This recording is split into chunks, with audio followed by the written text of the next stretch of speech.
Hey guys, welcome to my channel. I'm Daniel Norton, photographer here in New York, and this is going to be 5-minute or maybe around 5-minute Fridays, my new series. If you're interested in videos about photography, technique, and philosophy and that type of stuff, go ahead and subscribe to the channel.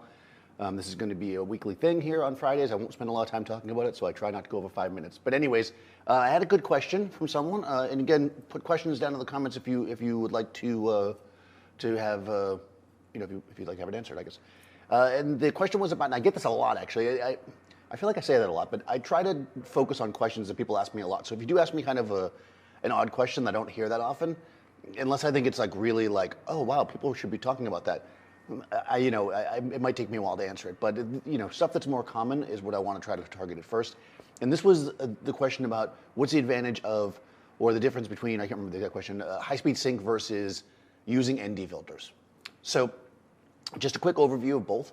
So essentially, if you're using flash outside, this is all about using flash against the environment, right? So you're basically, like you could see behind me, it's a sunny day. If I was outside, you'd be much louder because there's construction, you can hear it.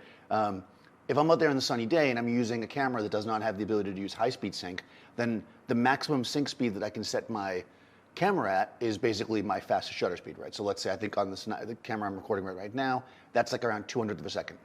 So I know that if I go out there with 100 ISO and I set myself at 200th of a second, I'm gonna still have to be shooting at something like f8, f11, something like that. It's right out there, right?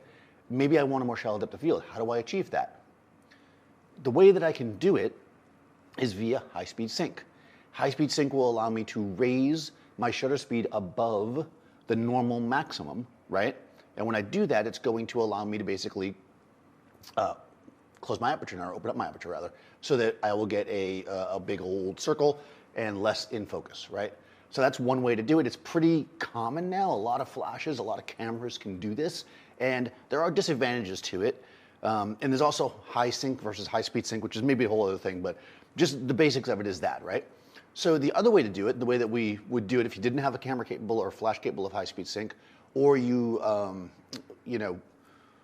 just wanted to do it that way, I guess, or the way we used to do it, is you would use neutral density filters. So a neutral density filter is a filter that you put in front of your lens, and it essentially cuts the amount of light coming into the lens without affecting any color or anything else. So you might have like you might put like a warming filter on your lens, right? That would probably cut a little bit of light, but also make it warmer. Neutral densities are neutral.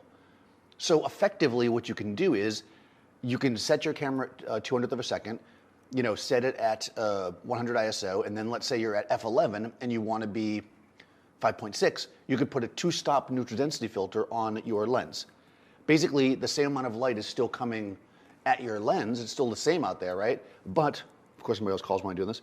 But what happens is the light is blocked by the ND, right? Thus allowing you to shoot more wide open. This is how we used to do it. That's basically before there was high-speed sync, that's how you did it. You might say, well, the advantage of high-speed sync is you don't have to set your flash as high power because you're shooting at 2.8 now. That's actually not true. When you're using high-speed sync, it is actually using a lot of power. So, there's not an apples-to-apples comparison, but you're pretty much going to be in the same boat whether you use one or the other power-wise. So that's not really a good reason to use one or the other. I will quickly, because I'm almost at 5 minutes, talk about the advantages of why I'd use one over the other. First of all, assuming you have both of them are available to you. High-speed sync is super, super convenient. If you're shooting in a situation like this, the light's often changing. In fact, it'll probably change while I'm talking to you. If you're using high-speed sync, you can simply just dial your shutter speed, right, up and down to compensate, and in theory, the high-speed sync will be fine, right? So I might start off at like 1,000th of a second, and then if it goes behind a cloud, I can go down to 350 and keep shooting, right? And I don't have to change anything. With a neutral density filter, if that happens, you might end up dropping your shutter speed really too slow, slower than you want it to be, or you have to take it off. So convenience, right? You might be listening to this and go, well, what about variable ND filters? Talk about that in a second. So that's one really good step up for high-speed sync. And actually, I think if all you're trying to do is exactly what I'm describing, which is shoot in bright light, and you have the capability of using high-speed sync, that's probably the way to go. But there are some advantages to the ND. Number one, the big advantage to me with the ND is that then you have NDs, right? And they're useful for other things. Because there is this situation where we might want to go really slow. Let's say you want to shoot a river, or let's say a river going and you want to shoot that thing where it's nice and smooth and it's the middle of the day. Well, putting ND filters is going to allow you to slow down your shutter speed for that. So now I'm talking about a completely different use, but still something you might do, and it's something else you can do with the NDs. NDs have other uses besides just what we're talking about here. If you are going to use a variable density ND, so that's basically like a filter that you can turn, and the density of the neutral density changes anywhere from like 1 stop to 10 stops. That might sound like it's awesome. Those usually are not as clean in color as the straight NDs, in my experience. So unless you buy a really, really expensive one, and even then, they're not going to be as good.